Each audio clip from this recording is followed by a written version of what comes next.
আমাদের জীবনে গুরুজনেরা, জ্ঞানী মানুষজন সবসময় একটা কথা বলেন, ধৈর্য ধরো। শুধুমাত্র দুটো শব্দ, কিন্তু কতটা বিশাল সেটা বোঝার চেষ্টা করুন। ছোট একটা অস্ত্র হাতে নিন এবং একটা বিশাল পর্বতে নিরন্তর প্রহার করতে থাকুন, ধৈর্য ধরে সেই কাজ করতে থাকুন। এমন একদিন আসবে, এই বিশাল পর্বতে আপনি একটা পথ তৈরি করবেন। কোনো ধনুর্ধর যখন নিজের বিদ্যা অর্জন করেন, তখন তাকেও ধৈর্য ধরতে হয়, তার নিজেকে সময় দিতে হয়, তবেই সে ধনুর্বিদ্যা শিখতে পারে। সেইভাবে আমাদের জীবনেও ধৈর্য ধরার খুব প্রয়োজন। পরিবারে ধৈর্য রাখতে পারলে তাহলে আস্তে আস্তে দেখবেন প্রেম বৃদ্ধি পাচ্ছে। সমাজে যদি ধৈর্য রাখতে পারেন তাহলে আস্তে আস্তে এই সমাজ আপনাকে সম্মান করবে। যদি নিজের জীবনে ধৈর্য রাখতে পারেন তাহলে নিজে থেকেই আত্মবিশ্বাস বাড়বে, নিজের বিকাশ হবে। জীবনে সবই সম্ভব যদি ধৈর্য রাখতে পারেন। হয়তো আস্তে আস্তে হবে, কিন্তু হবে অবশ্যই। শুধু ধৈর্য রাখুন, কারণ ধৈর্যই সব থেকে বড় পুঁজি। আসুন আর আমার সাথে ভালোবেসে বলুন, রাধা রাধা। আমাদের জীবনে যখনই আমরা কোনো বড় দায়িত্বের সম্মুখীন হই, তখন আমরা তার থেকে দূরে পালাই আর এই অজুহাত দিই যে না না, এত বেশি ভার বহন করার যোগ্যতা আমার নেই, আমি করতেই পারবো না। দেখুন, এই সংসারে ভিন্ন ভিন্ন ধরনের গাছ আছে, ছোট গাছ, বড় গাছ, কিন্তু বটগাছের মতো বড় এবং নিবিড় গাছ আর একটাও নেই। সে নিঃস্বার্থভাবে এই সংসারকে সেবা করে যায়, ছায়া প্রদান করে, শীতলতা প্রদান করে। আর যখন এমন সময় আসে যখন তার উপর বোঝা অত্যন্ত বেড়ে যায়, সে কিন্তু কোনোভাবেই ভেঙে পড়ে না। তখন সে নিজের নিঃস্বার্থ কর্মের ফল লাভ করে, সেই নিঃস্বার্থ কর্ম যা সে করেছে। তার দেহ থেকে ছোট ছোট ঝুড়ি বার হয় এবং তা কাণ্ডের আকার ধারণ করে। সেই কাণ্ড মাটির কাছে পৌঁছয় এবং তারপর তা বটগাছের সহায়ক হয়ে ওঠে। সে ভেঙে পড়ে যায় না। এইভাবে আপনিও জীবনে নিঃস্বার্থভাবে সবার সেবা করুন, ভালোবাসুন, সবাইকে সাহায্য করুন। যেদিন আপনার ওপর বোঝা অত্যন্ত বেড়ে যাবে, সেদিন এই সব মানুষ আপনাকে সাহায্য করার জন্য আসবেন, আপনার শক্তি হয়ে উঠবেন, আর আপনি বটগাছের মতোই মহান এবং বিশাল হয়ে উঠবেন। আসুন আর আমার সাথে ভালোবেসে বলুন, রাধা রাধা। একটা শব্দ আছে, পরিস্থিতি। অনেক মানুষের মুখে আমরা এই শব্দ শুনি। জীবনে যখন অসফল হই, দুঃখ আসে, সংকট আসে, কোনো বিপদ ঘনিয়ে আসে, তখন সমস্ত দোষ আমরা পরিস্থিতির ওপর চাপিয়ে দিই। আর দেখতে গেলে কোথাও না কোথাও ঠিকই করি। এই পরিস্থিতি প্রত্যেক দিনের মতো পাল্টাতে থাকে, কিন্তু এই দিন, এই রাত, এমন কেউ আছেন যিনি এর উপরেও নিয়ন্ত্রণ সাধন করেন, আর তিনি হলেন সূর্য। ঠিক সেই রকমই আমাদের জীবনেও সূর্য হলো এই মন। যদি এই মনের উপর আমরা নিয়ন্ত্রণ করতে পারি, তাহলে আমরা জীবনকেও নিয়ন্ত্রণ করতে পারবো। প্রথমে এই মনের রাজা হয়ে উঠতে হবে। তাই মনে রাখবেন, যদি মন দুর্বল হয় তাহলে পরিস্থিতি আমাদের সমস্যা বলে মনে হবে। এই মন যদি স্থির হয়, পরিস্থিতি প্রতিস্পর্ধা বলে মনে হবে। আর এই মন যদি শক্তিশালী হয়ে ওঠে, তাহলে যে কোনো পরিস্থিতি আপনার কাছে একটা সুযোগ মাত্র, এমন এক সুযোগ যাতে অগ্রসর হয়ে আপনি মহান হয়ে উঠতে পারেন। এই মনের শক্তির বৃদ্ধি ঘটান, মহান হয়ে উঠুন, আর আমার সাথে ভালোবেসে বলুন, রাধা রাধা। খুব সুন্দর একটা কাহিনী আছে। একবার এক ব্যক্তি নিজের অসফলতার জন্য ত্রস্ত হয়ে সময় দেবতার তপস্যা করতে বসলেন। উনি তপস্যা করলেন এবং সময় দেবতা প্রসন্ন হলেন, মানুষের রূপ ধারণ করে ওনার সামনে প্রকট হলেন। এবার সেই ব্যক্তি ওনাকে জিজ্ঞেস করলেন যে কি এমন আছে যার জন্য আপনি বারবার জয়ী হন আর আমি চিরকাল পরাজিত হয়ে থাকি? কেন এত পরিশ্রম করা সত্ত্বেও আমি সাফল্য লাভ করতে পারি না? তখন সময় দেবতা উত্তর দিলেন যে দিন হোক বা রাত, ঝড় হোক বা ভূমিকম্প, রোদ হোক বা বৃষ্টি হোক, সময়ের সূত্রপাত হোক বা প্রলয়, আমি থামি না, আমি চলতেই থাকি। আর সেই জন্য যিনি থেমে যান তিনি পরাজিত হন, আর আমি জয়ী হই। এটাই আমাদের শিখতে হবে। জীবনে সবসময় চলতে থাকুন, কখনো থামবেন না। হ্যাঁ, কিছুক্ষণের জন্য বিরতি নিতে পারেন, বিশ্রাম করার জন্য, নিজেকে আরো সশক্ত করে তোলার জন্য, কিন্তু থেমে যাবেন না। নিরন্তর কর্ম করতে থাকুন, পরিশ্রম করতে থাকুন, তবেই এই সংসার আপনাকে মনে রাখবে। আসুন আমার সাথে ভালোবেসে বলুন, রাধা রাধা। মানুষ তার জীবনে দুই ধরনের পরিস্থিতিকে খুব ভয় পায়। এক, কোনো কারণবশত কারোর সামনে নত হওয়া। দুই, কোনো কারণে নিজের চরিত্র থেকে, নিজের মূল্যবোধ থেকে বিচ্যুত হওয়া। এবার কেন হয় এরকম যে কথায় কথায় কারোর সামনে নত হতে হয়? কেন বারংবার নিজের চরিত্র থেকে চ্যুত হতে হয়? এরকম কেন হয়? এটা তখনই হয় যখন আমাদের শিক্ষা এবং মূল্যবোধের অভাব থাকে। যদি মানুষের মধ্যে প্রকৃত শিক্ষা থাকে, তাহলে এই সংসারে কোনো সময় এবং কারোর সামনেই নত হওয়ার কোনো প্রয়োজন নেই। যদি মানুষের মধ্যে মূল্যবোধ থাকে, তাহলে তাকে নিজের মূল্যবোধ বা চরিত্র থেকে বিচ্যুত হতে হয় না, তা সে যাই হয়ে যাক না কেন। কোনো বালককে যদি জন্ম থেকেই সুশিক্ষার অধিকারী করা হয়, শিক্ষিত করা হয়, মূল্যবোধের অধিকারী করা হয়, তবে সে এই সংসারে এমন কর্ম করবে যাতে সে নিজেকে, নিজের পরিবারকে, সমগ্র সমাজকে গর্বিত করতে পারে। শিক্ষা লাভ করুন, মূল্যবোধ লাভ করুন, এবং আমার সাথে ভালোবেসে বলুন, রাধা রাধা। আমাদের সকলের জীবনে একটা লক্ষ্য থাকে যেটা আমরা লাভ করতে চাই। ঠিক যেন একটা প্রতিস্পর্ধা বিদ্যমান যে কে সব থেকে আগে নিজের লক্ষ্যে পৌঁছতে পারবে। আর সেই জন্য আমরা সকলেই খুব তাড়াতাড়ি এগোতে চেষ্টা করি, বড় এবং দীর্ঘ পদক্ষেপ ফেলি, যাতে তাড়াতাড়ি নিজের লক্ষ্যে পৌঁছতে পারি। কিন্তু এক অত্যন্ত গুরুত্বপূর্ণ বিষয় আছে, সবসময় লক্ষ্য সামনে থাকবে না, কখনো কখনো তা খুঁজতে হয়। এই যাত্রা খুব কঠিন হতে পারে, আর ঠিক এই কারণেই সবসময় দ্রুত গতিতে চলা বা তাড়াতাড়ি পথে চলা সেটা আবশ্যক নয়। তার থেকেও বেশি গুরুত্বপূর্ণ হলো ভেবেচিন্তে তারপর পথ চলা। যদি ভেবেচিন্তে পদক্ষেপ ফেলেন, চলতে পারেন, তাহলে সেটাই সর্বশ্রেষ্ঠ পদক্ষেপ। কখন কোন দিকে যেতে হবে, কখন কোথায় দিক পাল্টানো যাবে না, কখন গতি বেশি রাখতে হবে, কখন কম, কখন থামবো, কখন চলবো, এই সব কিছুর বিষয়ে জ্ঞান অত্যন্ত গুরুত্বপূর্ণ এবং ভেবে চিন্তে চলতেই হবে। সেই জন্য শুধু তীব্র গতিতে সামনে এগোলে চলবে না, ভাবনা চিন্তা করে এগোতে হবে। আসুন আমার সাথে ভালোবেসে বলুন, রাধা রাধা। পায়েস হলো আমার বিশেষ প্রিয়। এর মধুর স্বাদ মনকে প্রফুল্ল করে তোলে। ছোটবেলায় মা আমার জন্য পায়েস বানাতেন এবং আমাকে বলতেন যে গরম থাকতে থাকতে খেয়ে নে কানাই, ঠান্ডা হয়ে গেলে ভালো লাগবে না। কিন্তু আমিও দুষ্টু ছিলাম, ঠান্ডা হওয়া পর্যন্ত অপেক্ষা করতাম, আর ঠান্ডা হয়ে যাওয়ার পরে মার কাছে যেতাম আর ওনাকে বলতাম যে মা, পায়েস তো ঠান্ডা হয়ে গেছে, এটা গরম করে দিন। তখন মা হাসতেন আর বলতেন যে পায়েস না হয় আমি আবার গরম করে দেব কানাই, কিন্তু এর মধুর স্বাদ, সেই মিষ্টত্ব, সেই সুবাস, সেটা আবার ফিরে আসবে না।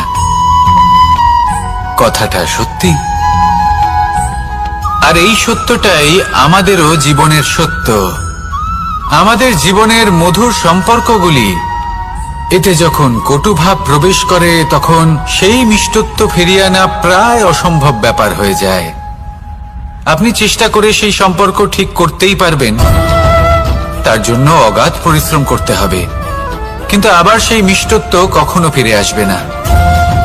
সেই জন্য আপনার জীবনের যে মধুর সম্পর্ক আছে, যতটা সম্ভব চেষ্টা করুন তাতে মিষ্টত্ব বজায় রাখতে।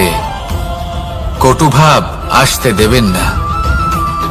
আসুন আর আমার সাথে মধুর স্বরে বলুন, রাধা রাধা। শব্দ, শব্দ আসলে কি? শুধুই কয়েকটি অক্ষরের সমষ্টি,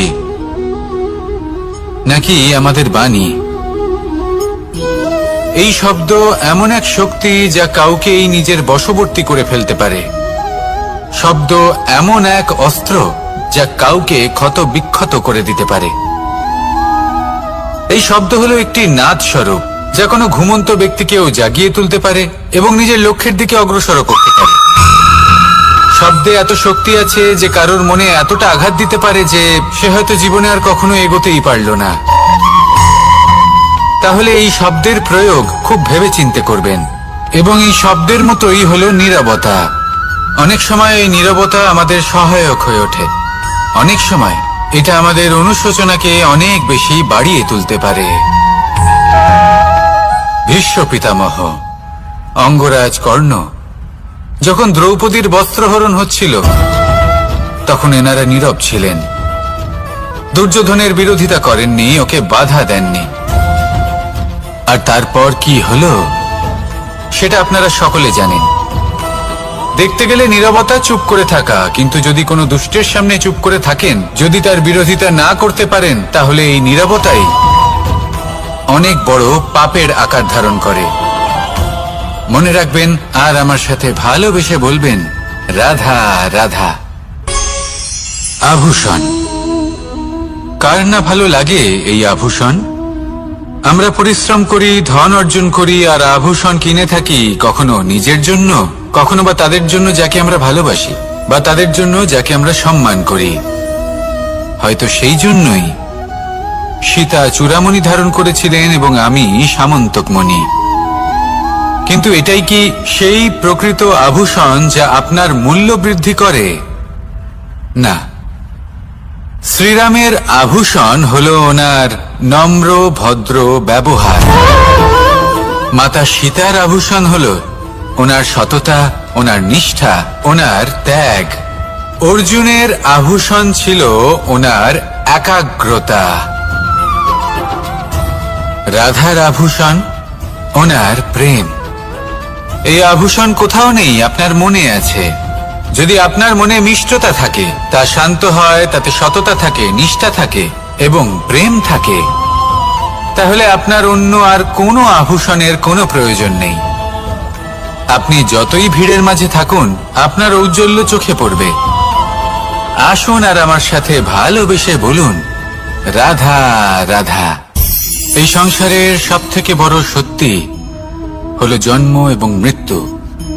কিন্তু আরো বড় একটা সত্য আছে, মিত্র এবং শত্রু, যা আমাদের সকলের জীবনে থাকে। মিত্র সে যে আমাদের সঙ্গ দেয় এবং সংসারের সবথেকে উঁচু শিখরে আমাদের নিয়ে যায়, এবং শত্রু সে যে যে কোনো মুহূর্তে যে কোনো শিখর থেকে আমাদের নিচে ফেলে দিতে পারে। এবার বিচিত্র ব্যাপার হলো এটাই যে আমরা নিজেরাই এদের সাথে নিয়ে চলি, নিজেরাই এদের পালন করি।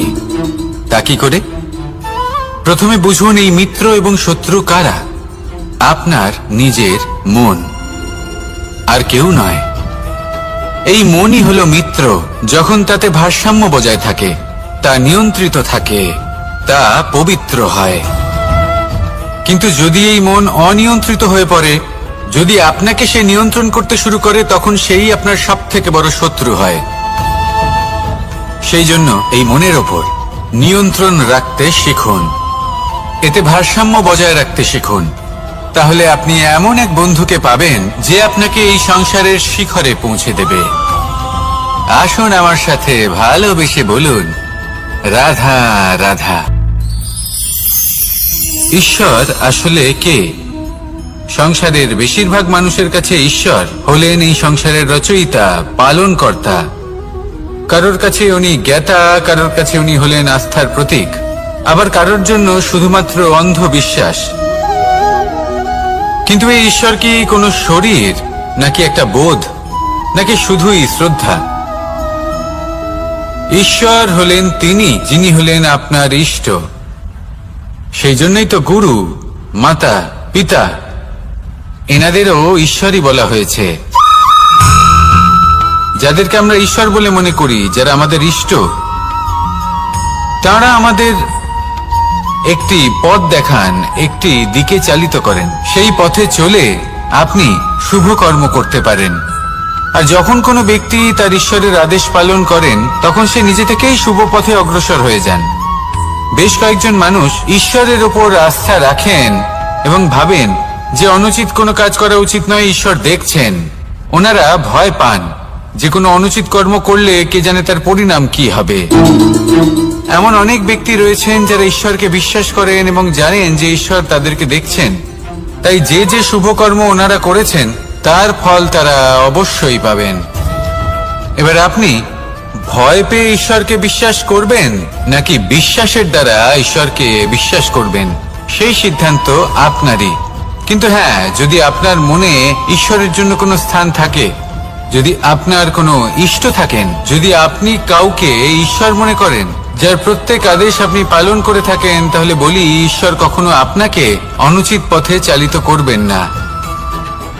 আসুন আমার সাথে ভালোবেসে বলুন, রাধা রাধা। এই সংসারে ভিন্ন ভিন্ন ধরনের গাছ আছে, অসংখ্য ধরনের প্রজাতি আছে। কিছু গাছ পাতা দিয়ে থাকে, কিছু ফুল, কিছু ফল। কেউ ছায়া প্রদান করে, কেউ শীতলতা প্রদান করে, কেউ নিজেকে খুব কষ্ট দিয়ে এই সংসারের বিকাশে সহায়ক হয়ে ওঠে। কিন্তু এই সবার মধ্যে একটা বিষয় কিন্তু সমান, এরা প্রত্যেকেই পাতা ছাড়া, ফুল ছাড়া, ফল ছাড়া জীবিত থাকতেই পারে, কিন্তু কোনো বৃক্ষই শিকড় ছাড়া বেঁচে থাকতেই পারে না। এটাই হলো রাধার। ঠিক সেইভাবেই আমাদের জীবনে শক্তি হোক, ধন হোক বা সাফল্য হোক, আমাদের বা আমাদের পরিবারের প্রসন্নতাই হোক, এই সব কিছুর আধার হলো, সবকিছুর মূল হলো পরিশ্রম। তাই জীবনে চিরকাল পরিশ্রম করতে থাকুন। যদি আপনি জীবনে মহান হবার পথে অগ্রসর হতে চান, তাহলে পরিশ্রম করুন। এই পরিশ্রম দ্বারাই নিজের পরিবারকে প্রসন্ন করুন, নিজের বন্ধুদের প্রসন্ন করুন, এই সমাজকে গর্বিত করুন। আসুন আমার সাথে ভালোবেসে বলুন, রাধা রাধা। কখনো কোনো বাগানের কোনো বৃক্ষকে দেখেছেন যেখানে সুগন্ধি ফুল থাকে, রসালো ফল থাকে? তখন মন প্রফুল্ল হয়ে ওঠে, মন থেকে সেই বৃক্ষের প্রতি ভালোবাসা জন্মায়। কিন্তু যিনি বাগানের মালিক, শুধুমাত্র তিনিই জানেন যে কিভাবে এই বৃক্ষকে আগলে রাখতে হয়, কিভাবে তার পরিচর্যা করলে এতে সুন্দর সুগন্ধি ফুল হবে, রসালো ফল হবে। কখনো কখনো প্রয়োজনের থেকে বেশি রোদ পেলে এই বৃক্ষগুলি শুকিয়ে যায়, প্রয়োজনের থেকে কম রোদ পেলেও এই বৃক্ষ কিন্তু শুকিয়ে যায়। প্রয়োজনের থেকে কম জল যদি পায়, এই বৃক্ষ শুকিয়ে যেতে পারে। প্রয়োজনের থেকে অতিরিক্ত জল যদি পায়, তখনও এই বৃক্ষের শিকড়গুলি নষ্ট হয়ে যেতে পারে। এবার এটাই কিন্তু আমাদের সংসারের সাথেও হয়। আমাদের সংসারের সকল প্রতিভাশালী ব্যক্তি, যেমন লেখক, বিচারক, প্রবক্তা, যোদ্ধা, এদের সবার ক্ষেত্রে এই কথাটাই প্রযোজ্য। যদি বেশি প্রশংসা করা হয়, তাহলেও এরা হারিয়ে যাবেন। প্রয়োজনের থেকে বেশি যদি নিন্দা করা হয়, তখনও তারা নত হয়ে পড়বেন। তাহলে আপনি এদের রক্ষা করুন এবং নিজেদেরও। মনে রাখবেন একটা কথা, জেনে রাখুন কখন কোন নিন্দায় আপনি লজ্জিত হবেন না, আর কখন কোন প্রশংসার দ্বারা নিজের মধ্যে অহংবোধ জাগ্রত করবেন না। এই মন সুপ্রসন্ন হয়ে বলবে, রাধা রাধা। সময় কত বিচিত্র হয়। সময় আমাদের পক্ষে থাকলে আমরা নিজেদের রাজা মনে করে নিই, আর সেই সময় যদি বিপক্ষে চলে যায়, তাহলে নিঃস্ব হতে সময় লাগে না। তাই মানুষের একটা অভ্যেস আছে, খারাপ সময়ের জন্য কিছু সঞ্চয় করা। আত্মীয়, বন্ধু খারাপ সময় পাশ থেকে সরে যায়। যশ, মান প্রতিকূল সময় চিরস্থায়ী হয় না। তাই মানুষ মনে করে অর্থ সঞ্চয় করাই শ্রেয়। অর্থের কোনো হৃদয় নেই যা সময়ের সাথে পরিবর্তিত হবে। সংসার বলে সর্বদা অর্থ সঞ্চয় করতে থাকুন। খারাপ সময়ে অবশ্যই কাজে লাগবে, কিন্তু আমি বলবো শুভ কর্ম করতে থাকুন, আনন্দে থাকুন, নিজের ওপর আর ঈশ্বরের ওপরে বিশ্বাস রাখুন। খারাপ সময় কখনো আসবেই না। রাধা রাধা। মানুষ নিজের পরিবারের জন্য কত কিছুই না করে, দিন রাত পরিশ্রম করতে থাকে যাতে তার পরিবারের প্রয়োজন পূরণের জন্য অর্থ রোজগার করতে পারে। কিন্তু শুধু অর্থ রোজগার করাটাই কি যথেষ্ট? আপনি বলবেন হ্যাঁ, নিশ্চয়ই। অর্থ দিয়ে সবকিছু পাওয়া যায়, বিদ্যা পাওয়া যায়, বাড়ি পাওয়া যায়, ওষুধ পাওয়া যায়, আর কত কিছুই না পাওয়া যায়। এইসব একটা পর্যায় পর্যন্ত সঠিক, কিন্তু একটু মন দিয়ে ভেবে দেখুন, যখন কোনো শিশু অসুস্থ হয়ে পড়ে তখন সে ওই তিক্ত ওষুধ কেন খেয়ে নেয়? এই জন্য কারণ ওর পিতা সেই ওষুধ অর্থ দিয়ে কিনেছে?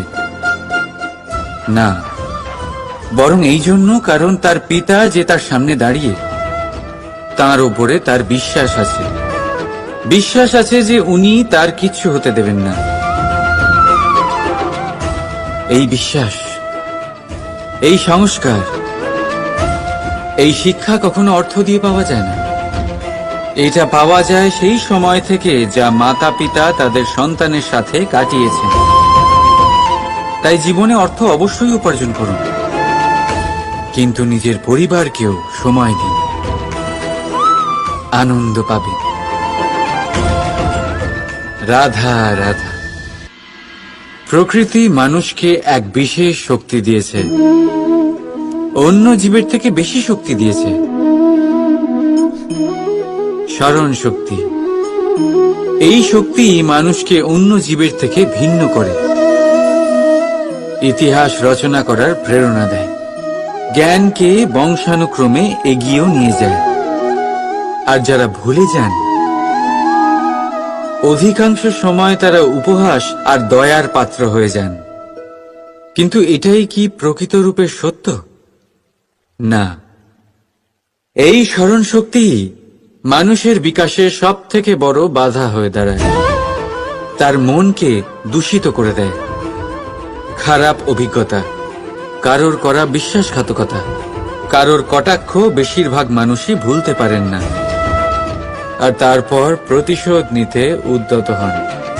প্রথমে সময় নষ্ট করেন প্রতিশোধের প্রস্তুতিতে, আর তারপর সময় নষ্ট করেন প্রতিশোধ নেওয়ার সুযোগ খুঁজতে।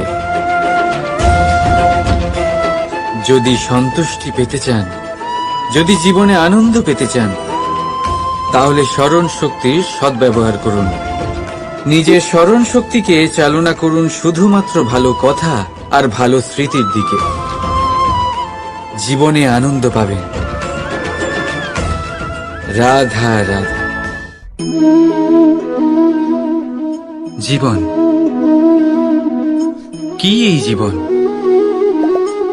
আমরা জন্ম নিই, বড় হয়ে উঠি, আমাদের মা বাবা আমাদের পালন করেন, তারপর তাদের অর্থ দিয়ে আমাদের বাল্যকাল কাটে, আমরা আরো বড় হই, বিবাহ বন্ধনে আবদ্ধ হই, আমাদেরও সন্তান হয়, আমরা তাদের পালন করি, তারপর আমরা বৃদ্ধ হই, আর একদিন এই সংসার ছেড়ে আমরা সকলে চলে যাই।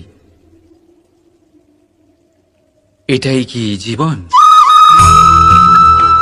আপনার মনে এই প্রশ্ন হয়তো অনেকবার জেগেছে, তাই না? এবার একটু জলের যাত্রাপথ লক্ষ্য করুন। সাগর থেকে বাষ্প হয়ে ওঠে এই জল, মেঘ হয়ে ঝরে পড়ে সে, তারপর নদী হয়ে আবার সাগরে মিলিয়ে যায়। কিন্তু কখনো এই প্রশ্ন করে না যে তার জীবন কি, তার উদ্দেশ্য কি। প্রতিটা মুহূর্ত বাঁচে সে, আর অন্যদের যতখানি সম্ভব সাহায্য করে। যখন সাগরে থাকে তখন অসংখ্য জীবকে জীবন দান করে। যখন সাগর থেকে বাষ্প হয়ে মেঘ হয়ে যায় তখন চাষিদের মনে এই আশা জাগায় যে ফসল আবার ফলবে। যখন বর্ষা হয়ে ঝরে পড়ে তখন শুধু এই জীবন বাঁচুন, আর যতটা সম্ভব সবাইকে আনন্দ প্রদান করুন। মন প্রসন্ন হয়ে বলবে রাধা রাধা। কখনো বৃষ্টির জন্য হওয়া কাদার মধ্যে দিয়ে আপনি নিজের বাড়ি ফিরেছেন?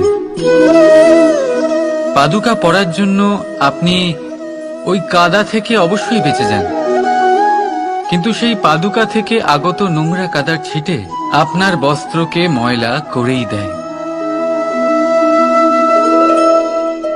কিন্তু তাও সেই ছিটের জন্য আপনার বস্ত্র ময়লা হয়ে যাবে, সেই জন্য আপনি পাদুকা পরা ছেড়ে দেন না।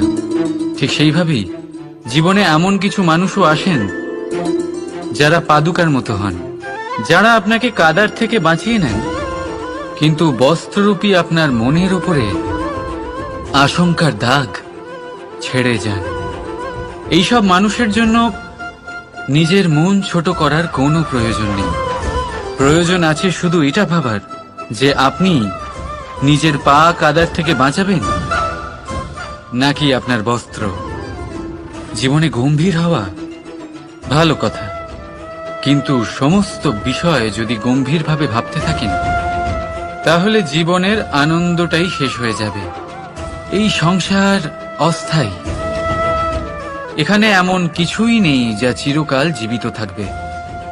তাই যতক্ষণ এই জীবন আছে সন্তুষ্টি আর আনন্দ নিয়ে বাঁচুন। নিজের ওপর আগত কাদার ছিটের দিকে মন দেবেন না, শুধু আনন্দ বিতরণ করুন। মন প্রসন্ন হয়ে বলবে রাধা রাধা।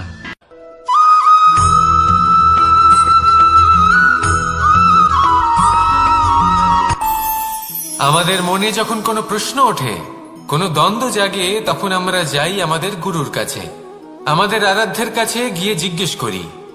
এইভাবেই একদিন আমি পৌঁছলাম আমার আরাধ্যের কাছে, আমার মহাদেবের কাছে, আর ওনাকে প্রশ্ন করলাম যে মহাদেব, জীবনে আনন্দ পাওয়ার, উৎসব পালনের, প্রেম ভাগ করে নেবার, জীবনকে উপভোগ করে নেওয়ার সর্বশ্রেষ্ঠ সময় কোনটা?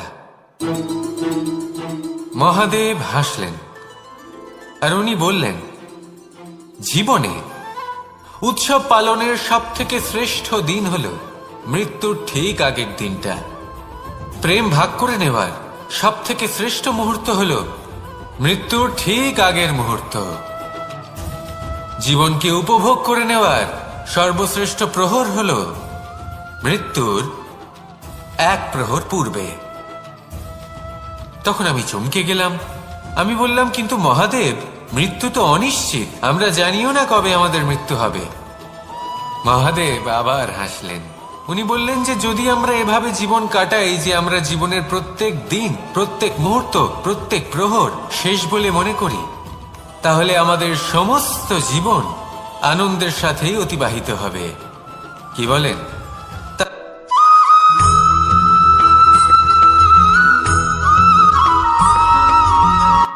সংসারে আমাদের জীবনে যখন কোনো সুখ বা দুঃখ আসে, তার জন্য আমরা কাউকে না কাউকে অবশ্যই দায়ী করে থাকি, তাই না? এই ব্যক্তি আমাদের সাথে এরকম কাজ করেছেন, তাই আমার সাথে এমন হলো। ওই ব্যক্তি যদি এমনটা না করতেন তাহলে আজ আমি ওই স্থানে পৌঁছতে পারতাম।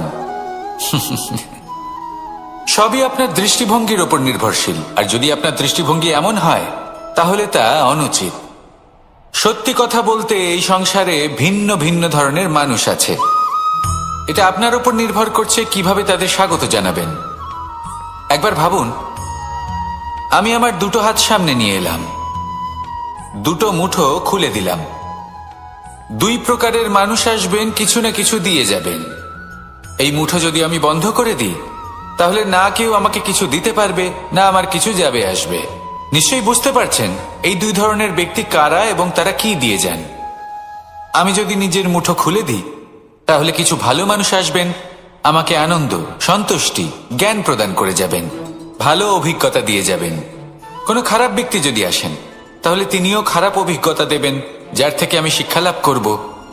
এই সব কিছু আমি লাভ করতে পারি। মুঠো যদি বন্ধ করে রাখি তাহলে আমি কিছুই পাবো না। দেখুন, এই সংসারে প্রত্যেকের জীবন এইরকম। প্রত্যেকের জীবনে সবকিছুই আছে, ভালো খারাপ দুই মানুষই আছে, ভালো অভিজ্ঞতা আছে, খারাপ অভিজ্ঞতা আছে। নির্ভর করছে আপনার উপর যে আপনি কি করবেন, এনাদের স্বাগত কিভাবে জানাবেন, কার থেকে কি বুঝবেন, কি শিখতে পারবেন, আর কোন দৃষ্টিভঙ্গি নিয়ে অগ্রসর হবেন। এটাই নির্ধারণ করবে যে আপনার জীবন কেমন হবে। আসুন আমার সাথে ভালোবেসে বলুন, রাধা রাধা।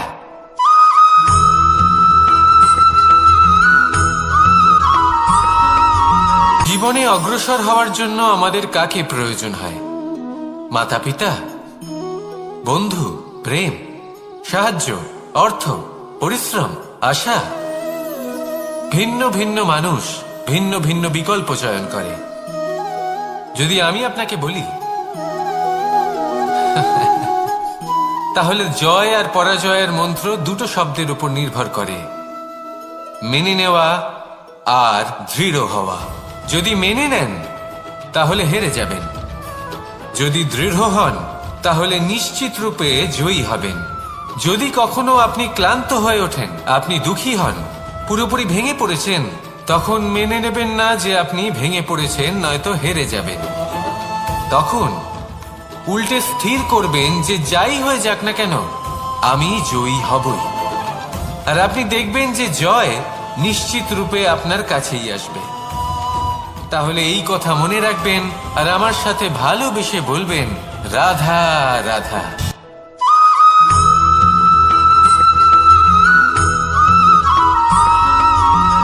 ভালো, শুধু ওনাদের কঠোর ব্যবহার দেখলে আমরা একটু ভয় পেয়ে যাই।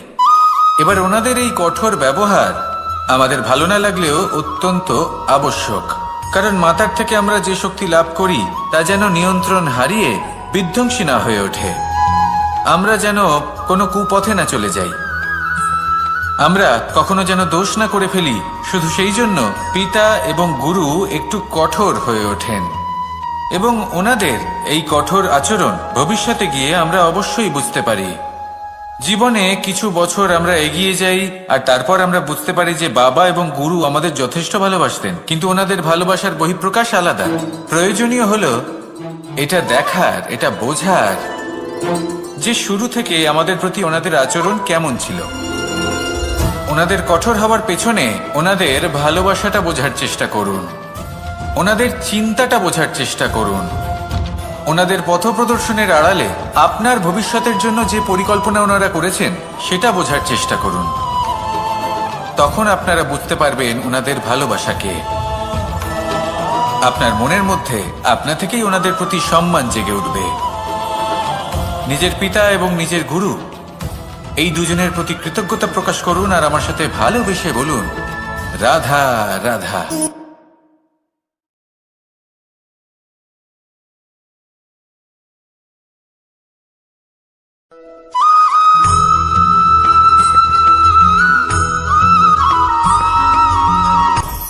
আপনি কখনো পর্বতের শিখরে উঠেছেন? আপনি দেখতে পাবেন পর্বতের পদতলে প্রচুর সুন্দর ফুল রয়েছে, সবুজ বনানী রয়েছে। যত আপনি ওপরে উঠতে থাকবেন তত ফুল কমতে থাকবে, সবুজ বনানী কমতে থাকবে। আরো কিছুটা ওপরে উঠলে কাঁটা জাতীয় গাছ দেখতে পাবেন, শুকনো গাছ দেখতে পাবেন। আরো যদি ওপরে ওঠেন তাহলে পাষাণ দেখতে পাবেন। আরো ওপরে উঠলে হিমখণ্ড দেখতে পাবেন। এই যে পর্বত, তা মনুষ্য জীবনের সব থেকে উত্তম উদাহরণ। মানুষ যখন সাফল্যের শিখরে পৌঁছতে চান, মহানুভবতার শিখরে পৌঁছতে চান, পথে যত আস্তে আস্তে উপরে উঠতে থাকেন ততই ভৌতিক বস্তু তার থেকে বিচ্ছিন্ন হতে থাকে। যদি তিনি সেই ভৌতিক বস্তুগুলি ত্যাগ না করতে পারেন তাহলে কখনোই সেই স্থানে পৌঁছতে পারবেন না। আর মানুষ যদি উচিত ত্যাগ করতে পারেন, পথে অগ্রসর হতে থাকেন, এগোতে থাকেন, তাহলে একদিন না একদিন তিনি মহানুভবতার, জ্ঞানের, সাফল্যের হিমের স্বাদ অবশ্যই লাভ করবেন। মনে রাখবেন, মানব জীবনে ত্যাগ হলো অত্যন্ত গুরুত্বপূর্ণ অংশ। আসুন আমার সাথে ভালোবেসে বলুন, রাধা রাধা।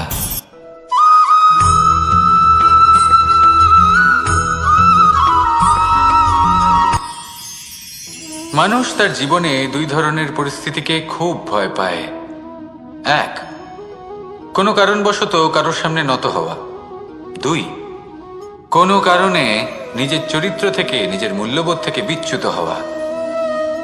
এবার কেন হয় এরকম যে কথায় কথায় কারোর সামনে নত হতে হয়? কেন বারংবার নিজের চরিত্র থেকে চ্যুত হতে হয়? এরকম কেন হয়? এটা তখনই হয় যখন আমাদের শিক্ষা এবং মূল্যবোধের অভাব থাকে। যদি মানুষের মধ্যে প্রকৃত শিক্ষা থাকে তাহলে এই সংসারে কোনো সময় এবং কারোর সামনেই নত হওয়ার কোনো প্রয়োজন নেই। যদি মানুষের মধ্যে মূল্যবোধ থাকে তাহলে তাকে নিজের মূল্যবোধ বা চরিত্র থেকে বিচ্যুত হতে হয় না, তা সে যাই হয়ে যাক না কেন। কোনো বালককে যদি জন্ম থেকেই সুশিক্ষার অধিকারী করা হয়, শিক্ষিত করা হয়, মূল্যবোধের অধিকারী করা হয়, তবে সে এই সংসারে এমন কর্ম করবে যাতে সে নিজেকে, নিজের পরিবারকে, সমগ্র সমাজকে গর্বিত করতে পারে। শিক্ষা লাভ করুন, মূল্যবোধ লাভ করুন এবং আমার সাথে ভালোবেসে বলুন, রাধা রাধা।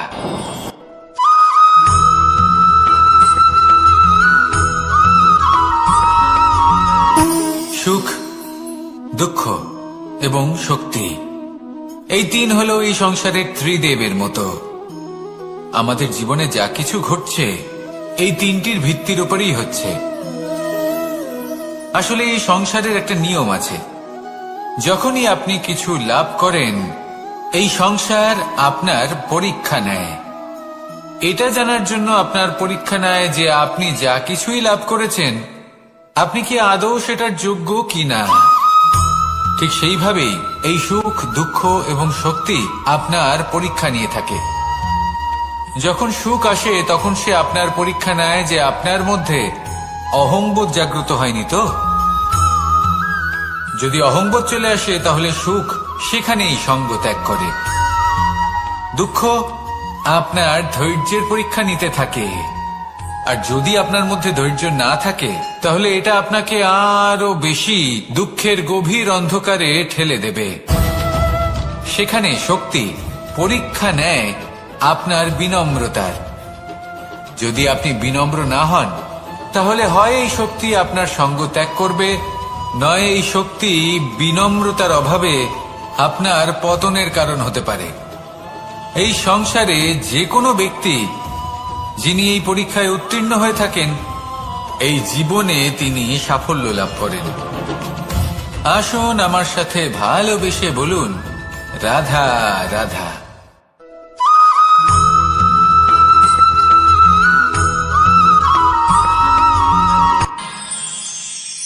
আমরা সবাই সূর্যকে সম্মান কেন করি? কারণ আমরা জানি যে সন্ধেবেলা যখন সূর্যাস্ত হবে তখন শুধুমাত্র অন্ধকার বাকি থাকবে। ঠিক কিছুটা এরকমই হয় আমাদের মাতা পিতাও, যিনি আমাদের জন্ম দেন, আমাদের ভরণ পোষণ করেন, আমাদের বড় করেন, আমাদের প্রেম প্রদান করেন।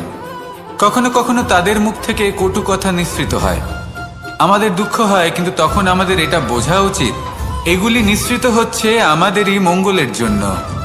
যেমন সূর্যদেব, উনিও উত্তাপ দিয়ে থাকেন আমাদেরই মঙ্গলের জন্য, যাতে ফসল পাকতে পারে, যাতে জল বাষ্প হয়ে মেঘ হতে পারে, বৃষ্টি হতে পারে, আর এই সংসারে নিরন্তর জলের প্রবাহ থাকে।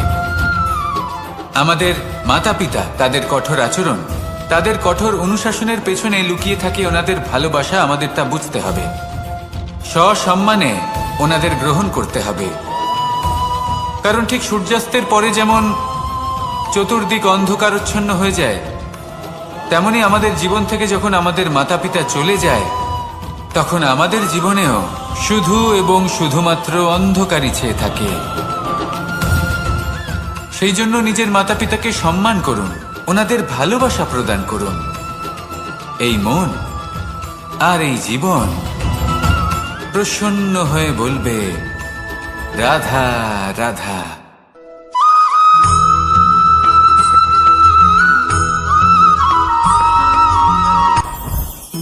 জীবনে কিছু শেখা অত্যন্ত গুরুত্বপূর্ণ। এবার কি কি শিখতে হবে সেই সব শেখানোর জন্য অনেক শিক্ষক রয়েছেন, কিন্তু কি শিখবেন না আর কি করবেন না এটা আমাদের নিজের অভিজ্ঞতা দিয়ে শিখতে হয়। কিন্তু তার মানে এটা নয় যে যদি আপনাকে শিখতে হয় যে আগুনের তাপ কতটা, আপনাকে আগুনের মধ্যে হাত দিতে হবে। না, অন্য কারোর অভিজ্ঞতা দ্বারাও শিখতে পারেন। প্রশ্ন শুধুমাত্র একটাই যে আপনি কি শিখতে চান নাকি চান না। যদি আপনি এটাই ভাবেন যে আমি শুধুই নিজের অভিজ্ঞতা দ্বারাই শিখতে চাই, তাহলে জীবনকাল ছোট মনে হবে, অনেক কিছুই শিখতে পারবেন না।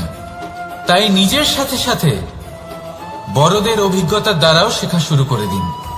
এই সংসারের অভিজ্ঞতা দ্বারা শিখতে শুরু করে দিন। আর এটা নিশ্চিত রূপে শেখা আবশ্যক যে কখন কি করবেন না, কোথায় থামতে হবে আর কোথায় থামবেন না। তাহলে আসুন আর আমার সাথে ভালোবেসে বলুন, রাধা রাধা।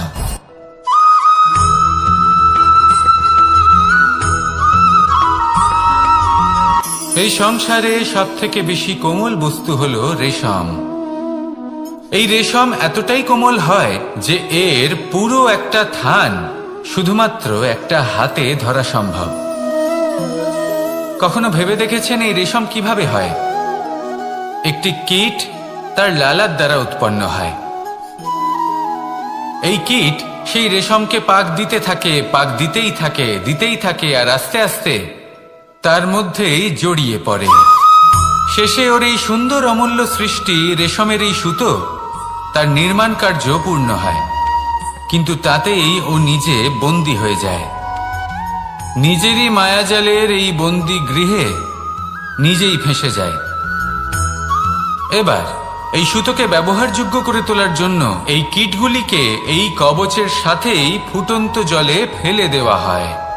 এই সংসারে যদি আমাদের স্বপ্ন এই সংসারের দুঃখ হরণ করার জন্য, এই সংসারে সুখ বিতরণ করার জন্য হয়, তবেই আমাদের প্রগতি সম্ভব। যদি আমাদের এই স্বপ্ন শুধুই আমাদের এবং আমাদের স্বার্থ সিদ্ধির জন্য হয়, তাহলে এই স্বপ্ন আমাদের অন্ধ করে দেবে, আমাদের অন্ধকারের পথে নিয়ে যাবে, আর আমরাও সেই কীটের মতো হয়ে যাব। নিজেদেরই মায়াজালে আমরা নিজেই ফেঁসে যাব, আর শেষে আমরা যদি কিছু লাভ করি তা হবে একাকিত্ব, অন্ধকারময় মৃত্যু। তাই স্বপ্ন অবশ্যই দেখুন, কিন্তু এমন ভাবে স্বপ্ন দেখবেন না যে তার এই বন্দিগৃহে আপনি নিজেই ফেঁসে গেলেন। স্বপ্ন দেখুন পরোপকারে।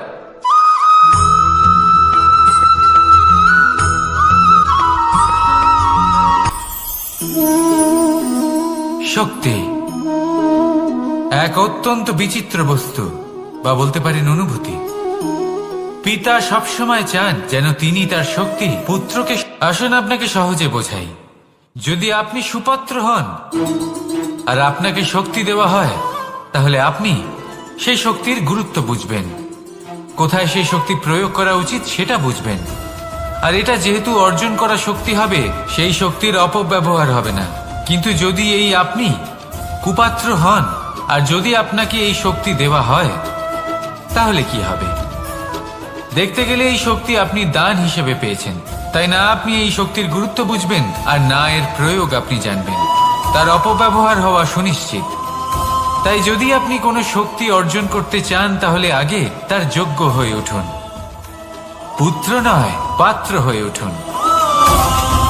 আর আমার সাথে ভালোবেসে বলুন, রাধা রাধা।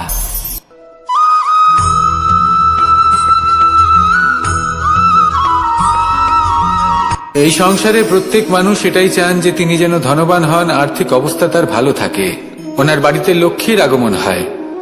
কিন্তু সেটা হবে কি করে, সেটাই হলো প্রশ্ন। কেউ বলেন যে যদি পরিশ্রম করো তাহলে ধন অর্জন সম্ভব, কেউ বলেন যে যদি বিদ্যা লাভ হয় তবেই ধন অর্জন সম্ভব, কেউ বলেন যে যদি বলশালী হও তবেই সম্পন্ন থাকবে। ভালো কথা, যদি তাই হয়ে থাকে, তবে দিনমজুর সারা দিন পরিশ্রম করেন, তিনি কেন ধনী হন না? অনেকজন বিদ্বান মানুষ আছেন এই সংসারে, তারা কেন ধনবান হন না? অনেক সংখ্যক বলশালী ব্যক্তি আছেন, তাদের কাছে ধন নেই কেন? তাদের কেন ধনের অভাব হয়? আবার এমনও কিছু মানুষ আছেন যারা পরিশ্রম করেন, তারা দিনমজুর, কিন্তু তারা ধন অর্জন করতে পারেন। কিছু বিদ্বান ব্যক্তি আছেন যাদের কাছে অধিক মাত্রায় ধন রয়েছে। কয়েকজন বলশালী ব্যক্তি রয়েছেন যাদের কাছে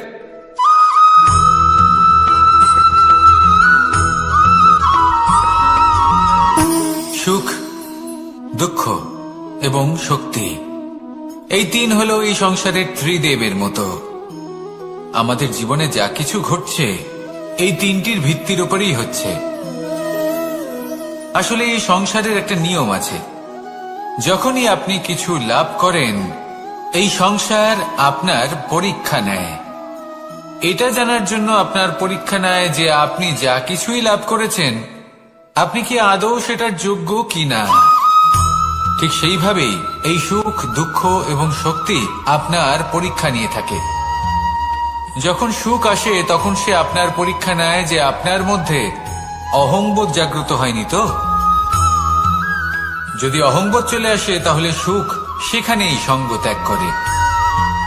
দুঃখ আপনার ধৈর্যের পরীক্ষা নিতে থাকে, আর যদি আপনার মধ্যে ধৈর্য না থাকে তাহলে এটা আপনাকে আরো বেশি দুঃখের গভীর অন্ধকারে ঠেলে দেবে।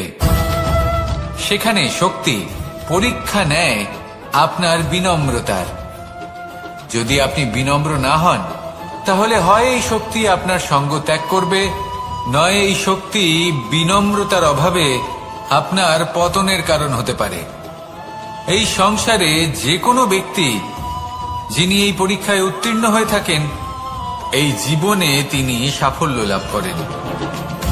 আসুন আমার সাথে ভালোবেসে বলুন, রাধা রাধা।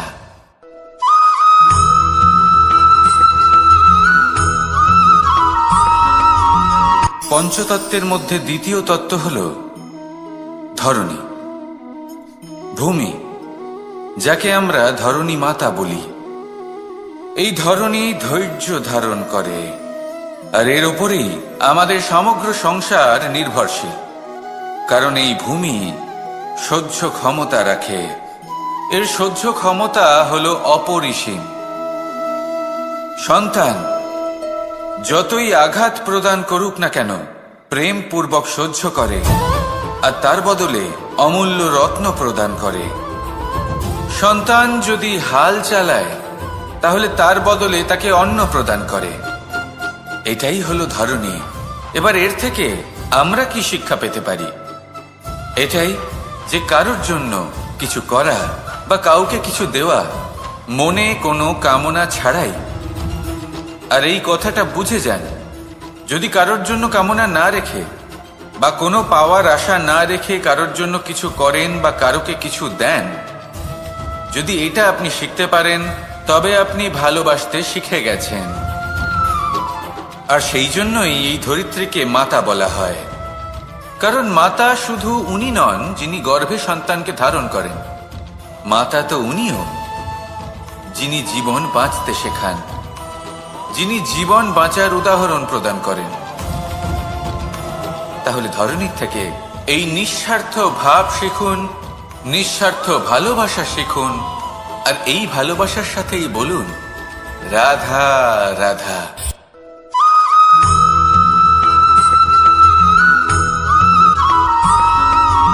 মানুষ জন্মগ্রহণ করে, তার সাথে ভয়েরও জন্ম হয়। ছোটবেলা থেকেই আমাদের মনে কোনো না কোনো প্রকারের ভয় থেকেই যায়। কেউ এই বিষয়ে ভয় পায় যে তার কোনো বস্তু তার থেকে দূরে চলে যাবে, কেউ এই বিষয়ে ভয় পায় যে আমি নিজেকে হারিয়ে ফেলব, কেউ এই ভেবে ভয় পায় যে আমার প্রিয়জনেরা তারা যেন আমার থেকে দূরে না চলে যায়, কেউ এই ভেবে ভয় পায় যে আমরা যেন পথ না হারিয়ে ফেলি, আদি ইত্যাদি। কিন্তু সত্যি কথা বলতে ভেবে দেখুন এই ভয় বাস্তবে কি? শুধুই একটা মনস্থিতি, আর কিছুই নয়। যা কিছু আপনি জীবনে পেয়েছেন তা একদিন আপনাকে হারাতে হবে। এই জীবন হলো আপনারই, কিন্তু তাও একদিন সমাপ্ত হবে। তাই ভয় পেয়ে কি লাভ? এই ভয় শুধু আপনাকে জীবন যাপন করা থেকে বাধা দিচ্ছে, আর কিচ্ছু নয়। পথ হারিয়ে ফেললেই বুঝতে পারবেন যে নতুন পথ কিভাবে বানাতে হয়। কিছু মানুষকে জীবন থেকে হারালে তবেই আপনি বুঝবেন যে আপনার আপনজনকে। এই ভয়ের কারণে ভীত হয়ে থাকবেন না। এই তারা নক্ষত্র অন্ধকারের অভাবে গুরুত্ব হারায়। শিবকেও মহাদেব হবার জন্য বিষ পান করতে হয়েছিল। প্রত্যেক পরিস্থিতি, প্রত্যেক সাফল্য আপনার পরীক্ষা নেবে, তাতে উত্তীর্ণ হওয়া হলো আপনার কর্ম। যখনই আপনি ভয় পাবেন বা সংকটের সম্মুখীন হবেন, তখন সাহসের সাথে তার সম্মুখীন হন। মনে রাখবেন, যে সম্মুখীন হতে জানে সাফল্য তার সাথে সবসময় থাকে। আসুন আর আমার সাথে ভালোবেসে বলুন, রাধা রাধা।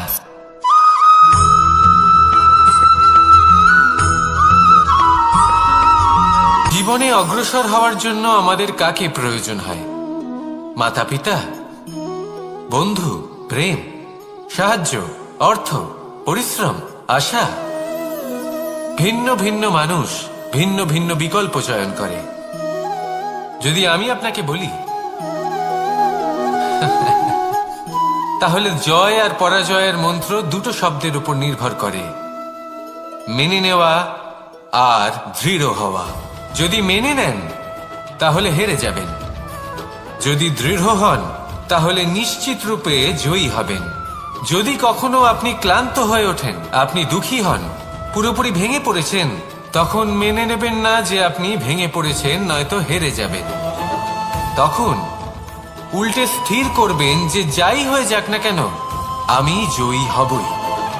আর আপনি দেখবেন যে জয় নিশ্চিত রূপে আপনার কাছেই আসবে।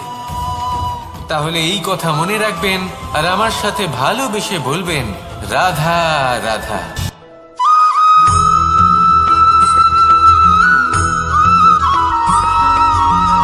এই সংসারে কোনো বস্তু হোক বা ব্যক্তি হোক, তার একার গুরুত্ব কিন্তু খুব বেশি নয়। একটা উদাহরণ হিসেবে বৃষ্টির ফোঁটাকে ভেবে দেখুন। যদি একটি বৃষ্টির ফোঁটা হয় তাহলে তার খুব বেশি গুরুত্ব থাকে না, কিন্তু যখন সহস্র বৃষ্টির ফোঁটা মেঘের মধ্যে দিয়ে ঝরে পড়ে, তখন সেটা বর্ষার রূপ ধারণ করে। সেই বর্ষা যা এই প্রকৃতিকে শান্ত করে। সেইভাবেই পাথরের ছোট টুকরো, তার খুব বেশি গুরুত্ব থাকে না, কিন্তু যখন অসংখ্য পাথরের টুকরো একত্রিত হয় তখন তা পর্বতের আকার ধারণ করে। সেইভাবেই কিছু মানুষ যখন একত্রিত হন তখন তৈরি হয় পরিবার, কিছু পরিবার যখন একত্রিত হয় তখন তৈরি হয় সমাজ, যখন অনেক সংখ্যক সমাজ একত্রিত হয় তখন তৈরি হয় রাজ্য। এবার এই রাজ্যের সব থেকে গুরুত্বপূর্ণ ব্যক্তি হতে পারেন রাজা, কিন্তু তাও সেই রাজা একা কিছু করতে পারেন না। যুদ্ধ লড়ার সময় তারও নিজের সৈন্যদলকে প্রয়োজন পড়ে। কিন্তু এই সংসারে এমন একজন ব্যক্তি আছেন যিনি একাই সব কাজ করতে থাকেন, এবং সেই ব্যক্তি হলেন মা। আমাদের জীবনে একজন পিতার ভূমিকা কিন্তু নিঃসন্দেহে অমূল্য, কিন্তু আমাদের সকলের জীবনে যে ভূমিকা একজন মায়ের তা অন্য কারোর থাকে না। একজন মা একাই সন্তানকে বড় করতে পারেন, সংস্কারী করে তুলতে পারেন, তার জন্য পরিশ্রম করেন। আর এত কিছু কাজ করার পরেও তার কাজের জন্য তিনি প্রশংসা অবশ্য পান না। উল্টে যদি সেই সন্তান অনুচিত পথে চালিত হয়, অনুচিত কর্ম করে, তখন সেই মাকেই অপবাদের পাত্র হয়ে উঠতে হয়। আমাদের জীবনে মায়ের যোগদান কতটা সেটা বুঝুন। আপনাকে বড় করে তোলার জন্য উনি কতটা পরিশ্রম করেছেন সেটা বুঝুন। আজ থেকে, এখন থেকে, এই মুহূর্ত থেকে মাকে সম্মান করতে শিখুন। যখন সময় পাবেন, যখন সুযোগ হবে, তখন তার প্রশংসা করুন, ওনারও ভালো লাগবে। আর মায়ের এই মমতার জন্য, তার এই ভূমিকার জন্য আসুন সবাই মিলে আমরা তাকে প্রণাম করি, আর সকলে মিলে ভালোবেসে বলি, রাধা রাধা।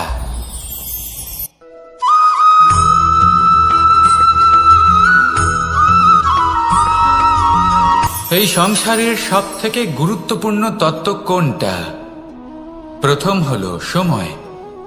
জন্ম থেকে মৃত্যু পর্যন্ত এই যে সময়, এটাই তো হলো জীবন।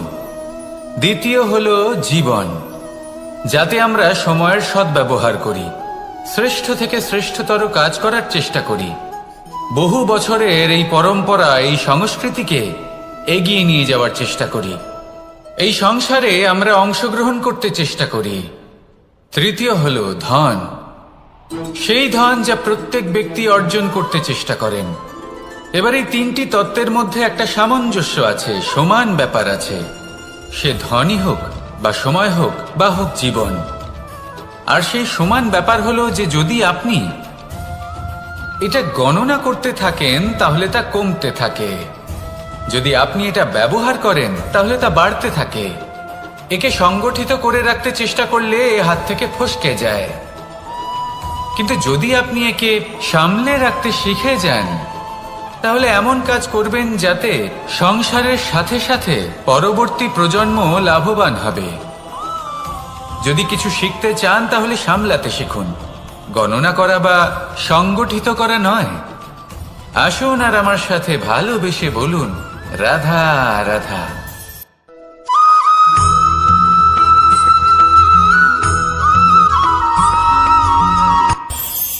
এই সংসারে আমরা প্রকাশ কোথা থেকে পাই? এর উত্তর বড়ই সরল।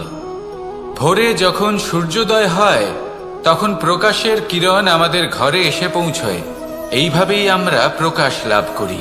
এবার এই প্রকাশের আলোতেই আমরা সারাদিনের কাজ সম্পন্ন করি। সন্ধে হয়ে যায়, সূর্যাস্ত হয়ে যায়, আর আমাদের ঘর যাতে অন্ধকার না হয় তার জন্য আমরা একটা প্রদীপ প্রজ্বলিত করি। এটাই ঘটে আমাদের জীবনেও। এবার প্রবাহমান আয়ুর সাথে আমরা আমাদের অন্তরে যদি একটা প্রদীপ প্রজ্বলিত করে নিই তাহলে বিষয়টাই অন্যরকম হবে। এবার আপনি বলবেন কোন প্রকাশের কথা বলছি যা আমাদের অন্তরে জাগ্রত করা সম্ভব?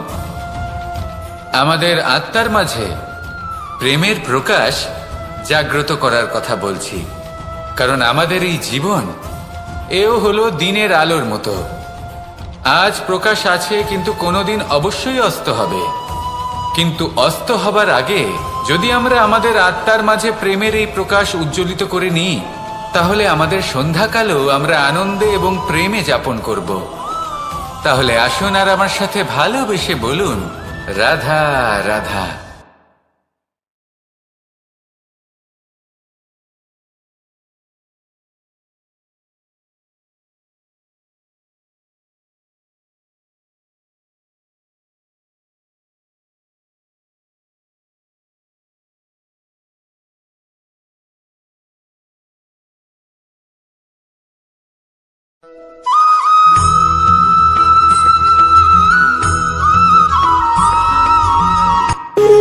যখন মানুষের মৃত্যু হয় তখন কি হয়? অনেক সংখ্যক মানুষ শোক পালন করতে চলে আসেন। যে ব্যক্তি মৃত্যু লাভ করেছেন তার অনেক বস্তু থাকে যেগুলো তার প্রিয়, যেগুলো তিনি ব্যবহার করেছেন। তার শয্যা, তার বস্ত্র, তার আভূষণ সবকিছু তার থেকে বিচ্ছিন্ন করা হয় এবং খালি হাতে তাকে শ্মশানের উদ্দেশ্যে রওনা করা হয়। আমি আপনাকে এই প্রশ্ন করতে চাই, আপনি এই সংসারে কি অর্জন করেছেন? ধন, সম্পত্তি, বস্ত্র, আভূষণ, এই সব কিছু যে আপনি অর্জন করেছেন আপনার মৃত্যুর পরে তা আপনার থেকে দূর হয়ে যাবে। এর উত্তর হলো একটাই, আপনার কর্ম। শুধু সেটাই আছে যা একান্ত আপনার, আর শুধু সেটাই এই সংসার থেকে চলে যাওয়ার পরেও সংসারেই জীবিত থাকবে। যদি আপনি দুষ্কর্ম করেন তাহলে এই সংসার আপনাকে একটি অনুচিত উদাহরণ হিসেবে মনে রাখবে যে এই ব্যক্তি খুব পাপী ছিল, অনুচিত কর্ম করতেন। যে পথে তিনি চলেছেন সেই পথে কারোর চলা উচিত নয়। সেখানেই যদি আপনি সৎকর্ম করেন তাহলে সংসার চিরকাল এটাই বলবে যে খুব ভালো মানুষ ছিলেন, সবাইকে ভালোবাসতেন, সবাইকে সাহায্য করতেন, আমার খুব প্রিয় মানুষ ছিলেন। এটাই হলো শ্রেষ্ঠ কর্ম। সেই জন্য জীবনে শুধুমাত্র ধন, সম্পত্তি, আভূষণ এই সব অর্জন করতে গিয়ে নিজের মনোনিবেশ করবেন না। শ্রেষ্ঠ কর্ম করুন। সংসার থেকে চলে যাওয়ার পরেও এই কর্মই এই সংসারে আপনাকে জীবিত রাখবে। আসুন আমার সাথে ভালোবেসে বলুন, রাধা রাধা।